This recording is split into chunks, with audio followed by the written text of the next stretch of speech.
Hi అండి, నమస్తే. నేను మీ దేవి. వెల్కమ్ టు నాది క్రియేషన్. సమ్మర్ వచ్చేసింది కదండి. సమ్మర్ వచ్చిందంటే మనం తీసుకోవాల్సిన ఫుడ్ ఐటమ్స్లో మెయిన్గా ఉండేది ఏదైనా ఉంది అంటే సగ్గుబియ్యం. ఈ సగ్గుబియ్యం మనలో వేడిని తగ్గించి చక్కగా ఒంటికి చలవ చేస్తుంది. దీంతో చాలా రకాలైన రెసిపీస్ని మనం తయారు చేసుకోవచ్చు. దీంట్లో భాగంగా ఈరోజు మనం సగ్గుబియ్యంతో మార్నింగ్ బ్రేక్ఫాస్ట్ అలాగే ఈవినింగ్ స్నాక్స్గానైనా తీసుకోవడానికి వీలుగా ఉండే సగ్గుబియ్యం పునుగుల్ని ఎలా ప్రిపేర్ చేసుకోవాలో చూద్దాం. ఇవి చాలా టేస్ట్గా ఉంటాయండి. వీటిని చాలా సింపుల్గా ప్రిపేర్ చేసేసుకోవచ్చు. పుల్ల పుల్లగా, క్రంచీగా, స్పైసీగా చాలా బాగుంటాయి.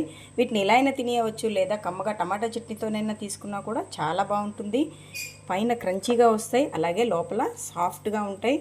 మీరు ఒక్కసారి చేశారంటే వీటిని పదే పదే చేసుకొని తింటారు, అంత బాగుంటాయి ఈ పునుగులు. మరి ఎంతో టేస్టీగా చాలా సింపుల్ ప్రాసెస్లో ఈ సగ్గుబియ్యం పునుగుల్ని ఎలా ప్రిపేర్ చేసుకోవాలో ఈరోజు మనం వీడియోలో చూద్దాం. మరి సగ్గుబియ్యం పునుగుల కోసం అయితే ఇలా సగ్గుబియ్యాన్ని నానబెట్టుకోవాలండి. మినిమం 3 అవర్స్ అయినా నానబెట్టుకోవాలి. ఇలా నానిన తర్వాత మనకి ఇలా పొడి పొడిగా రావాలి. అంటే మనం ఏ కప్పుతో అయితే సగ్గుబియ్యాన్ని తీసుకున్నామో అదే కప్పుతో 1 కప్పు పుల్లటి మజ్జిగని వేసుకుంటే టేస్ట్ బాగుంటుంది. అలాగే ఇవి చక్కగా నానిపోయి ఇలా పొడిగా వచ్చేస్తాయి. నేనైతే ఇలా ఓవర్ నైట్ సోక్ చేసి పెట్టేసుకున్నాను. దీంట్లో పుల్ల మజ్జిగ వేసుకుంటేనే టేస్ట్ అనేది చాలా బాగా వస్తుందండి. ఇప్పుడు దీన్ని వేరే బౌల్లోకి ట్రాన్స్ఫర్ చేసుకుందాం. ఇప్పుడు ఇలా సగ్గుబియ్యాన్ని ఇందులోకి యాడ్ చేసేసుకున్నాం కదా. ఇప్పుడు దీంట్లో బైండింగ్ కోసం పిండిని యాడ్ చేసుకుందాం. దీనికోసం చూడండి, నేను ఇదే కప్పుతో 1 కప్పు వరకు సగ్గుబియ్యాన్ని తీసుకున్నాను. దానికోసం కొంచెం వెల్తిగా బియ్యం పిండి. మరి మొత్తంగా బియ్యం పిండి మాత్రమే వేసేస్తే పునుగులు అనేవి గట్టిగా వచ్చేస్తాయండి. దానికోసం నేను అంటే కొంచెం వెల్తిగా తీసుకున్నాం కదా, దాన్ని ఫిల్ చేయడం కోసం గోధుమ పిండిని అయితే తీసుకుంటున్నాను. మీరు కావాలంటే ఇదే ప్లేస్లో మైదాని కూడా తీసుకోవచ్చు, టేస్ట్ అయితే బాగుంటుంది. కానీ హెల్త్ ఇష్యూలో నేను గోధుమ పిండిని వేసుకుంటున్నాను. ఇప్పుడు ఈ పిండిని రెండింటిని ఇందులో వేసేసుకుందాం. అలాగే దీంట్లో కచ్చా పచ్చగా వేయించి పెట్టుకున్న 2 టేబుల్ స్పూన్ల పల్లీలు, మీ కారానికి తగ్గట్టుగా పచ్చిమిర్చి, అలాగే అల్లం, వీటిని ఇందులో వేసేసుకుందాం. మరి పొడి చేసేయకుండా ఇలా పల్లీలను వేసుకుంటే మనకి తినేటప్పుడు మధ్యలో తగులుతూ చాలా బాగుంటాయి.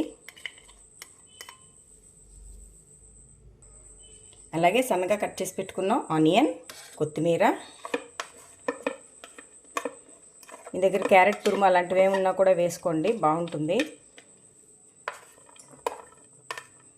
వీటిని మనం బ్రేక్ఫాస్ట్గానైనా ఈవినింగ్ స్నాక్ టైంలోనైనా తీసుకోవచ్చు. మీ టేస్ట్కి తగ్గట్టుగా సాల్టు, కొద్దిగా జీలకర్ర వేసుకున్న తర్వాత వీటన్నిటిని ఒకసారి బాగా మిక్స్ చేసుకోండి.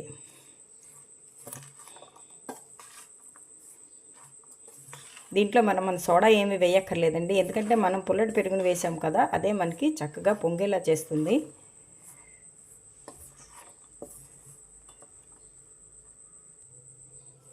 ఇలా మొత్తాన్ని కలిపేసుకున్న తర్వాత ఇందులో కొద్దిగా వాటర్ని పోసుకుంటూ మనం పిండి మొత్తాన్ని ప్రిపేర్ చేసుకోవాలండి. ఒకేసారి ఎక్కువ వాటర్ని పోసేయద్దు, ఎందుకంటే ఎక్కువ వాటర్ని ఒకేసారి పోసేసి పిండి పలచగా అయిందంటే ఈ పునుగులు మనకు ఆయిల్ని బాగా పీల్చేస్తాయి.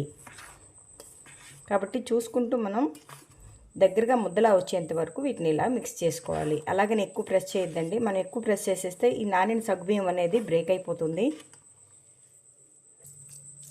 చూడండి, కలిపిన పిండి అయితే మనకి ఇలా రావాలి. ఈ కొంచెం ఇలా జారు కొంచెం కన్సిస్టెన్సీలో ఉంటే ఇందులో మనం బియ్యం పిండి వేసాం కదా, ఇది కొంచెం వాటర్ని పీల్చుకొని మనకి సెట్ అవుతుంది. ఇప్పుడు ఇలా కలుపుకున్న దాన్ని ఒక 10 నిమిషాల పాటు పక్కన పెట్టేసుకోండి.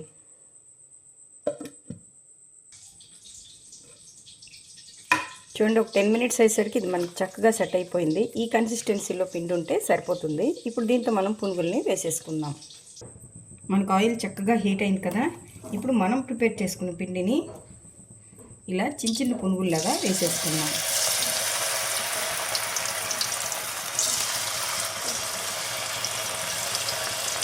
మీకు కావాలంటే వీటిని చేతిలో ఉట్టుకొని గారెల షేప్లో కూడా వేసుకోండి, బాగుంటుంది. వేసిన వెంటనే కదిలించకుండా జస్ట్ కొద్దిగా అవి ఫ్లోట్ అయిన తర్వాత మనం అన్ని వైపులా తిప్పుకుంటూ ఎర్రగా ఫ్రై చేసుకోవాలి. చూడండి, కొంచెం ఫ్లోట్ అయ్యాయి కదా, ఇప్పుడు వీటిని జాగ్రత్తగా అన్ని వైపులా తిప్పుకుంటూ ఫ్రై చేసేసుకోండి.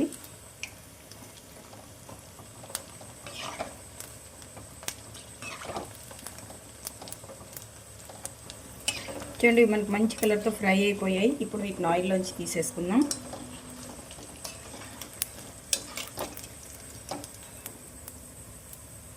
ఇలా మొత్తం అన్నిటినీ ఫ్రై చేసేసుకోవాలి.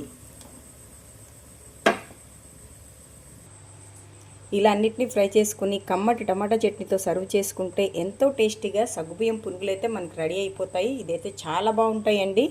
పైన క్రంచీగా వస్తాయి, అలాగే లోపల చాలా సాఫ్ట్గా. ఎన్ని తిన్నా ఇంకా ఇంకా అలా తినాలనిపిస్తూనే ఉంటాయి. అంత టేస్ట్గా ఉంటాయి ఈ పునుగులు. మరి ఈ పునుగుల రెసిపీ మీకు నచ్చితే ఒక లైక్ కొట్టండి. మీ ఫ్రెండ్స్తో ఈ రెసిపీని షేర్ చేయండి. మరిన్ని టేస్టీ రెసిపీస్ కోసం నాదే క్రియేషన్స్ని సబ్స్క్రైబ్ చేసుకోండి. మీరు చేశాక మీకు ఎలా వచ్చింది, మీ పిల్లలకి మీ ఫ్యామిలీ మెంబర్స్కి నచ్చిందా లేదా అనేది నా కామెంట్ సెక్షన్లో తెలియచేయండి. Thank you for watching.